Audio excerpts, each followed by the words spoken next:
As humans, we hate disappointing other people far more than we hate disappointing ourselves, and that's for good reason. As a species, we've evolved to rely on each other. Back in caveman times, we had to watch each other's back for foreign invaders, and we exchanged goods and services through barter systems. These days, we double tap to show our encouragement, and we barter by trading Netflix and Hulu passwords. Times have changed. We no longer feel like we need to rely on our family and friends for the help that we once needed. We can work from home, order anything we need online, and get it delivered within 24 hours. Do it together has turned into do it yourself. Why would you hire a personal trainer when you could simply go on YouTube and learn everything you ever wanted to know about fitness? While access to this information is truly helpful, when we choose to do something ourselves, we miss out on the power of accountability. And that's what we're gonna talk about in this lesson. Specifically, I wanna look at how we can leverage accountability to build stronger habits, whether that accountability comes externally or from within. One of the most common ways to start is to find an accountability partner. You can enlist a friend with similar goals or find someone in the Slow Growth community to buddy up with. We've actually created a space called Accountability for that exact purpose. If you haven't made your way over there yet, you can click the community link on your dashboard or go to community.slowgrowth.com. When you find someone else to join you on your habit journey, you're far more likely to succeed, and in more ways than you might realize. Let me give you an example from my own life. So I had been working out for about 10 years when my wife Natalie asked me for some help around the gym. When Nat looked around the gym, she was intimidated by what she saw. The equipment, the cables, and the weights, and all these beefcakes picking them up and throwing them down around her. Biceps, biceps, biceps.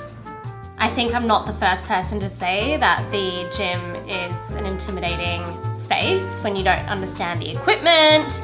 There's certain social customs about who uses what equipment for how long, and I don't even know.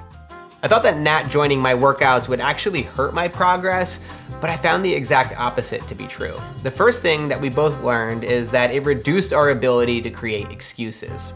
When we committed to this 1 month of working out together, we found that if one person was feeling shitty, the other would give a loving kick in the ass. If we were both feeling shitty, then we decided that we actually needed a rest and we would take a break. But for the most part, one of us was there to help encourage the other to keep going. It really helped in the beginning that we had this mantra called the loving kick.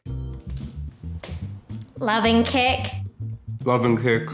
That's all it would take and we would get off of our ass. And so during that 1 month period, which eventually turned into 3 months, we both increased the amount of times that we worked out because we were holding each other accountable. Having you there as someone who kind of knows the gym and was able to introduce me into a few things, so I knew how to use some of the equipment, totally took that social anxiety away, and has allowed me to over time make a regular practice of going to the gym, even now without you. Like I think I went to the gym with you every day for a month, and then after a month when I felt comfortable, more relaxed, like I was able to go without you.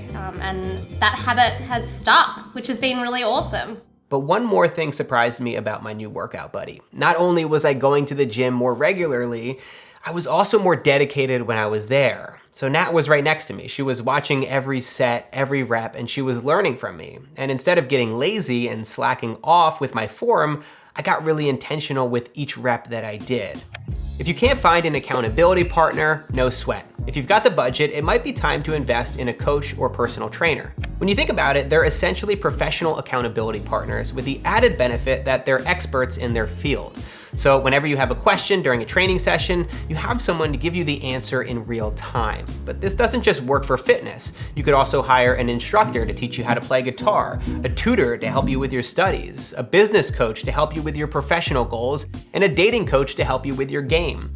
So is that a banana, or are you just happy to see me? It's a banana.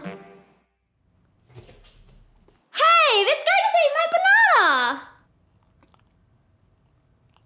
This isn't just for beginners either. Elite athletes and entrepreneurs around the world rely on coaches. Consider hiring a trainer or coach for a 3-month period to see if it helps build your desired habit.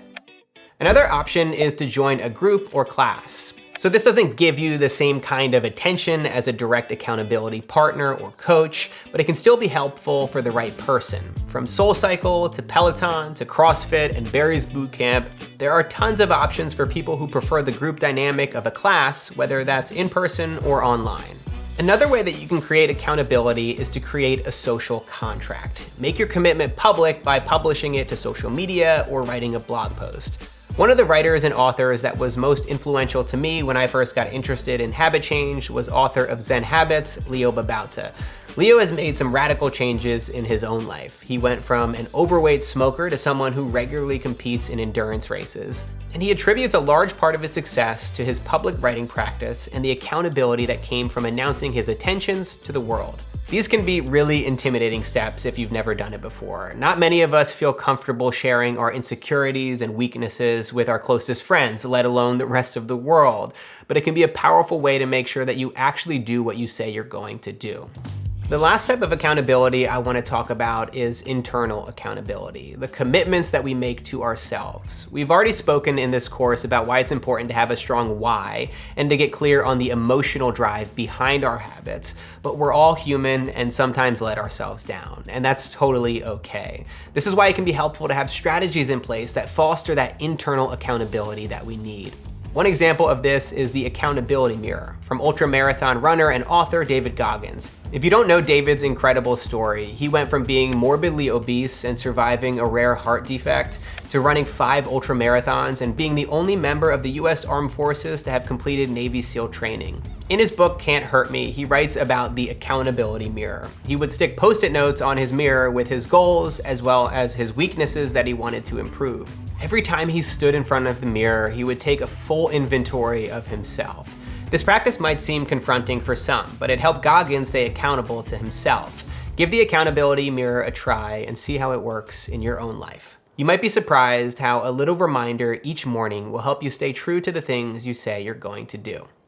So we've covered a lot of different ways to find accountability in this lesson, and no single one is right for everyone. Be sure to experiment with as many of them as you can. A little discomfort can go a really long way.